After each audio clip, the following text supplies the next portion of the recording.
തിരുവനന്തപുരം മുടവൻ മുകളിൽ മതിലിടിഞ്ഞ് വീണു. വീടിന് മുകളിലേക്കാണ് മതിലിടിഞ്ഞത്. നമുക്ക് ദൃശ്യങ്ങളിലേക്കൊക്കെ വരാം. അജ്മൽ ദിറാർ ഉണ്ടാകും തിരുവനന്തപുരത്ത് വിവരങ്ങളുമായി.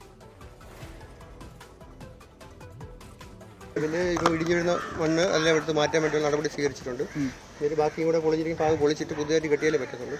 അതിന് നടപടി സ്വീകരിക്കും. തൽക്കാലം ഈ വീട്ടിലോട്ട് ഇടിഞ്ഞു വീഴുന്ന ഈ കല്ലും മണ്ണൊക്കെ എടുത്ത് മാറ്റാനുള്ള നടപടി സ്വീകരിച്ചിട്ടുണ്ട്. നിലവിൽ ഇത് 2005 പണിയുന്ന ടാങ്കാണ്. ചുറ്റുമതിൽ ആ സമയത്ത് ചെയ്തതാണ്.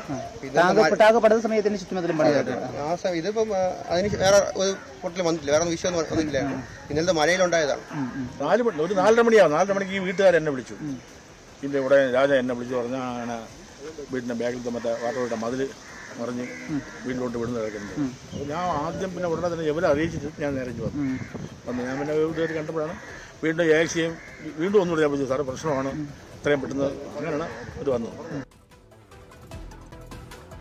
അജ്മൽ ദിറാർ തിരുവനന്തപുരത്തുണ്ട് വിവരങ്ങളുമായി. അജ്മൽ, ഈ മുടവൻ മുകളിൽ മതിലിടിഞ്ഞ് വീടിന് മുകളിലേക്ക് വീണത് കാണാൻ കഴിയുന്നുണ്ട്. എപ്പോഴാണ് ഈ സംഭവം ഉണ്ടായത്? എന്താണ് ആ വീട്ടിലുള്ളവർ പറയുന്നത്? അവരെല്ലാവരും സുരക്ഷിതരാണോ?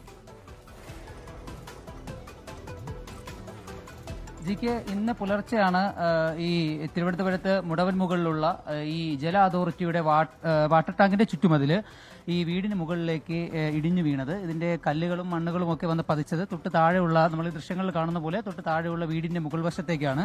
ഇതിന്റെ നിർമ്മാണ ഘട്ടത്തിൽ തന്നെ ഈ മതിലിന്റെ ചില അപാകതകൾ വീട്ടുകാർ ചൂണ്ടിക്കാട്ടിയിരുന്നെങ്കിലും അധികൃതരുടെ ഭാഗത്ത് നിന്ന് യാതൊരു തരത്തിലുള്ള ഇടപെടലും ആദ്യഘട്ടത്തിൽ ഉണ്ടായിരുന്നില്ല. ഇപ്പോൾ അതൊരു ചെറിയ തോതിലാണെങ്കിൽ പോലും അതൊരു അപകടം വിതയ്ക്കുന്ന വിധത്തിലാണ് ഇപ്പോൾ മതിൽ തകർന്നിരിക്കുന്നത്. വീട്ടുകാരിപ്പോൾ നമ്മളോടൊപ്പം ചേരുന്നുണ്ട്. ചേച്ചി, ഇതെന്താ സംഭവം? എന്താ?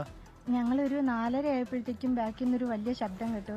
ശബ്ദം കേട്ടപ്പോൾ ഞങ്ങൾ പുറത്തിരുന്നെങ്കിൽ ഞങ്ങൾ കരിങ്കലിൻ്റെ ഇടയിൽ പെട്ടാണ്. അപ്പോൾ ഞങ്ങൾ ശബ്ദവും കേട്ടു, ഒപ്പം കുറേ വെള്ളം അങ്ങ് വന്നു. അപ്പോൾ ഇവിടെ നിന്ന് കെട്ട് ഇടിഞ്ഞ് അവിടെ താഴെ ഒരു വാട്ടർ ടാങ്ക് ഉണ്ട്, അതിൻ്റെ പുറത്തോട്ട് വീണ് അത് പൊട്ടി വെള്ളം എല്ലാം വന്നു. അപ്പോൾ ഈ കല്ല് ഇങ്ങോട്ടും വീണു, കുറേ അപ്പുറത്തെ സൈഡിലോട്ട് വീണിട്ടുണ്ട്.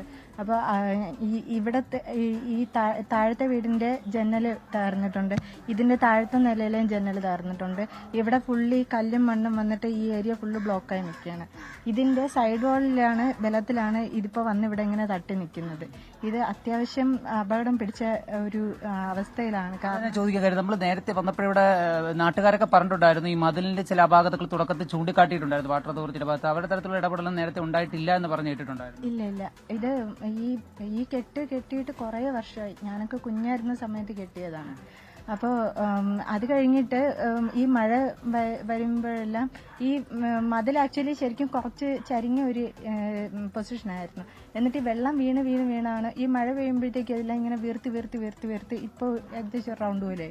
അപ്പോൾ ഇത് ഈ മതിലിന്റെ ഈ സ്ട്രക്ചറിലെ ഒരു ഡിഫറൻസ് കാണുമ്പോഴത്തേക്കും തന്നെ ഞങ്ങൾ കൗൺസിലിനെ അറിയിക്കുകയും കൗൺസിലർ അവിടെ ഇതിന്റെ ബന്ധപ്പെട്ട ആൾക്കാരെല്ലാം അറിയിക്കുകയും ചെയ്തിട്ടുണ്ടായിരുന്നു.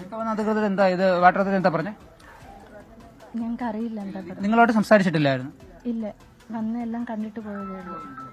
ജിഗീതാണ് ഈ പറഞ്ഞതുപോലെ പല ഘട്ടങ്ങളിലും മതിലിന്റെ അപാകതകൾ ചൂണ്ടിക്കാട്ടിയെങ്കിലും അധികൃതരുടെ ഭാഗത്ത് നിന്ന് ആ വിധത്തിൽ ഒരു ഇടപെടൽ ആ സമയത്ത് ഉണ്ടായിരുന്നില്ല. ഇപ്പോഴും മതിലിന്റെ ഒരു ഭാഗം ഇപ്പോഴും അപകടം വിതയ്ക്കുന്ന വിധത്തിൽ അവശേഷിച്ച് അപ്പുറത്ത് ഭാഗത്തേക്ക് നിലനിൽക്കുന്നുണ്ട്. താഴെ ഒന്നിലധികം വീടുകളും താഴെയുണ്ട്. ഇവിടെയൊക്കെ പ്രായമായ വയോധികരടക്കം താമസിക്കുന്ന സ്ഥലമാണ്. ഇപ്പോൾ നമ്മൾ നേരത്തെ വാട്ടർ അതോറിറ്റി ഉദ്യോഗസ്ഥരുമായിട്ട് സംസാരിക്കുമ്പോൾ അവർ പറഞ്ഞത് എത്രയും പെട്ടെന്ന് തന്നെ അവർ ബുൾഡോസർ കൊണ്ടുവന്ന് ഈ മതിലിന്റെ ഈ അപകടകരമായി നിൽക്കുന്ന ഭാഗം പൂർണ്ണമായിട്ടും ഇടിച്ച് നീക്കിയ ശേഷം ഇവിടെ വീണ്ടും മണ്ണിട്ട് കൂടുതൽ ശക്തമായ ഒരു മതിൽ നിർമ്മിക്കുമെന്നാണ്. ഏതായാലും അധികൃതരുടെ ഇടപെടലോടും ഉണ്ടാകുമെന്ന് പ്രതീക്ഷിക്കാൻ. ശരി, അജ്മൽ ദിറാറാണ് വിവരങ്ങൾ നൽകിയത് തിരുവനന്തപുരത്ത് നിന്ന്.